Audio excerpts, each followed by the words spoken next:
네, 학생 여러분 안녕하세요. 전 시간에 점, 선, 명, 각에 대한 여러 가지 특징들을 공부했습니다.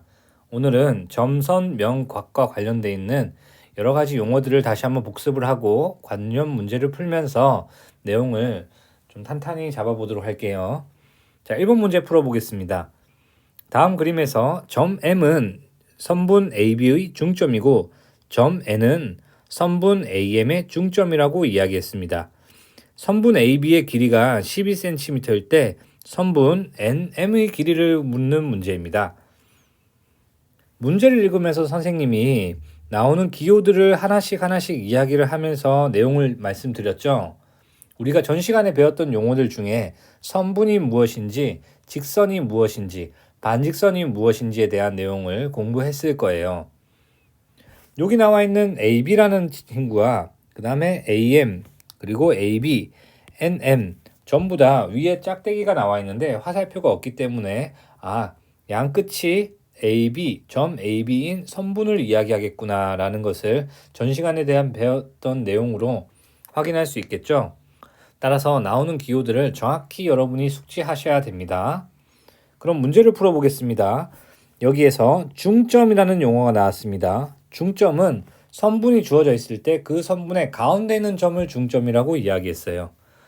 따라서 여기 있는 그림에서 AB, M은 AB의 중점이라고 이야기했기 때문에 M이라는 곳은 12를 정확하게 가운데로 나눈다는 말이 되겠죠. 따라서 선분 AM의 길이는 6cm가 되겠고요. 선분 MB의 길이도 6cm가 되겠네요. 또한 점 N은 AM의 중점이라고 이야기했기 때문에 AM이 6cm가 되니까 N은 AM을 정확히 절반으로 나누는 즉 AN은 3cm 그리고 NM은 3cm가 되도록 이렇게 나눠주는 점이 바로 점 N이 되겠네요. 여기에서 선분 NM의 길이를 구하라고 했으니까 NM의 길이는 3cm가 된다라는 것을 우리는 확인할 수 있겠습니다. 자, 1번 문제에서 선분에 대한 기호, 그리고 직선에 대한 기호, 반직선에 대한 기호를 다시 한번 복습을 하시고요. 중점이라는 용어를 다시 한번 복습해 주시길 바랍니다. 자, 2번 문제 살펴보겠습니다. 직선 L 위에 5개의 점 A, B, C, D, E가 있다고 합니다. 다음 중 반직선 BE와 같은 것을 고르라고 이야기를 하고 있네요.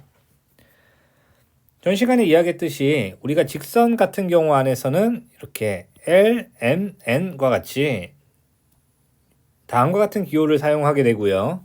점 같은 경우에서는 이렇게 대문자 알파벳 A, B, C, D, E를 이용해서 나타낸다라고 이야기를 했습니다.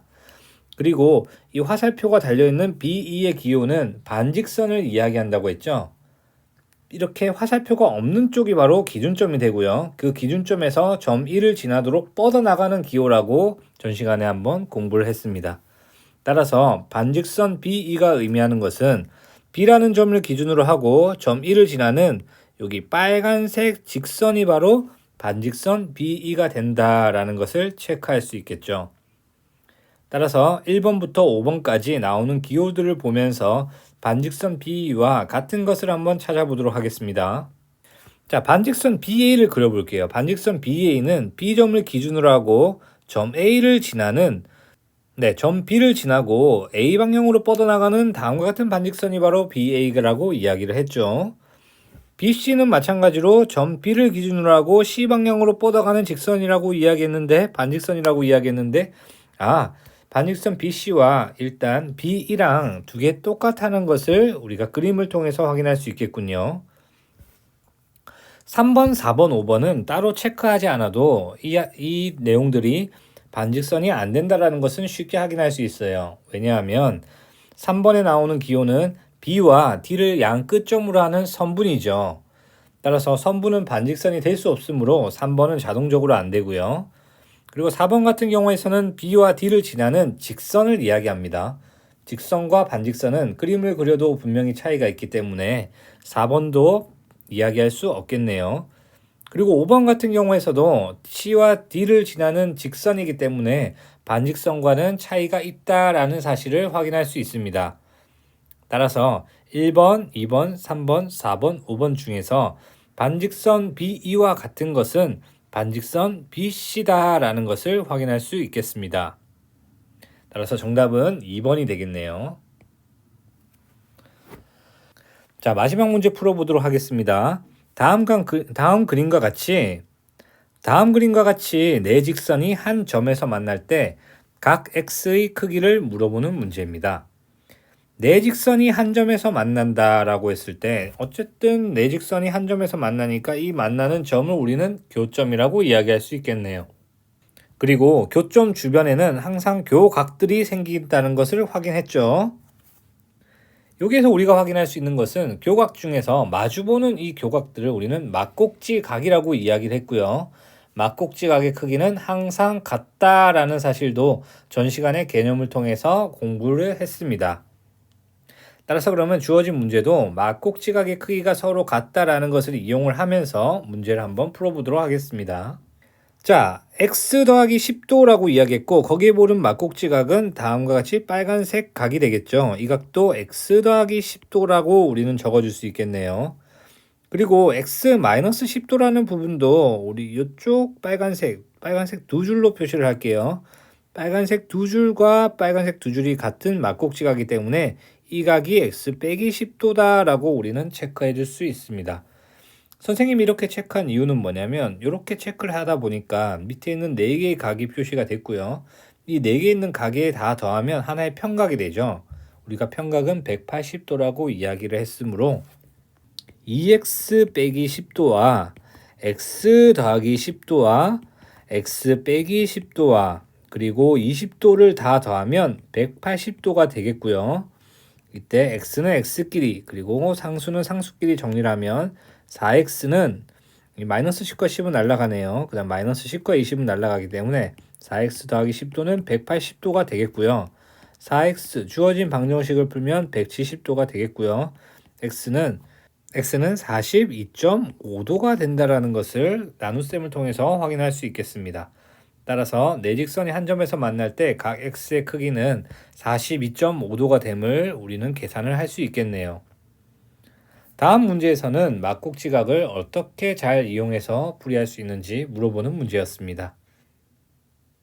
네, 점선명각에 대한 내용들을 어떤 것을 공부했는지 다시 한번 정리해 보도록 하겠습니다. 여러분은 점, 선, 면, 각과 관련되어 있는 기호들을 공부를 하시고 꼭 복습을 하셔야 되고요.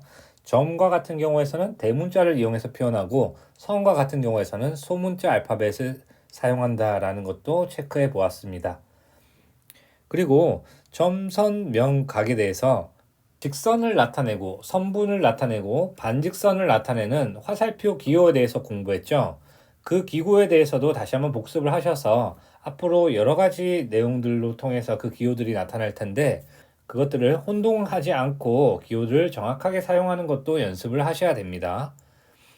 그리고 문제에서는 다루지 않았지만 우리가 점과 점 사이에 대한 거리 그리고 점과 직선 사이에 대한 거리에 대해서 공부했죠. 점과 점 사이에 대한 거리는 그 양점을 끝점으로 하는 선분의 길이가 바로 점과 점 사이에 대한 거리라고 이야기했고요.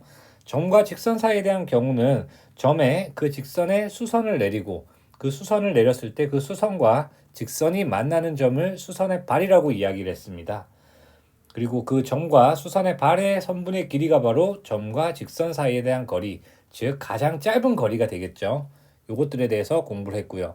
즉 여기에서 수선, 직교, 그리고 수직 이등분선, 그리고 수선의 발 이런 용어들도 함께 공부했으니까 여러분이 다 같이 정리를 꼭 해야 될 거예요. 또 마지막으로 막꼭지각에 대해서 공부를 했죠. 우리가 선과 선이 만났을 때 생기는 점을 교점이라고 이야기했고 교점 주위로는 교각이 만들어진다는 것을 확인했어요. 그 교각 중에 서로 마주보는 이 교각을 우리는 막꼭지각이라고 약속을 했고요. 막꼭지각의 크기는 항상 같다라는 사실을 평각의 성질을 이용해서 증명을 해보았습니다. 따라서 점, 선, 면, 각에서는 다음과 같은 용어들을 공부했다라는 것을 꼭 체크를 해두시고 나오는 용어와 기호를 잘 복습하셔서 꼭 숙지를 잘 하셨으면 좋겠습니다. 다음 단원에서는 이제 도형을 조금 심화해서 공부를 해보도록 할게요.